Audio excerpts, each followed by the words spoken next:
Ертеде сиқырлы көк теңіздің астында балықтар патшалығы өмір сүріпті. Олар бір-бірімен өте тату тәтті тұрыпты.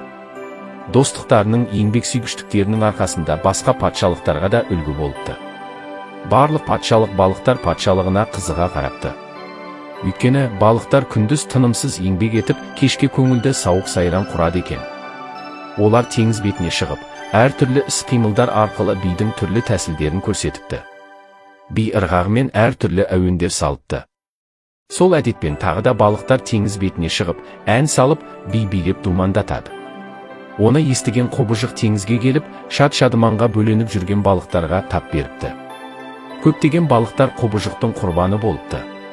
Ал қалғандары теңіз астындағы өз патшалықтарына қашып құтылыпты. Бірақ содан бері олардың ешқайсысы қатты қорыққаннан болар сөйлей алмай қалыпты. Одан кейінде қанша жылдар өтсе де, сол сөйлемеген күйі сөйлемей қала беріпті.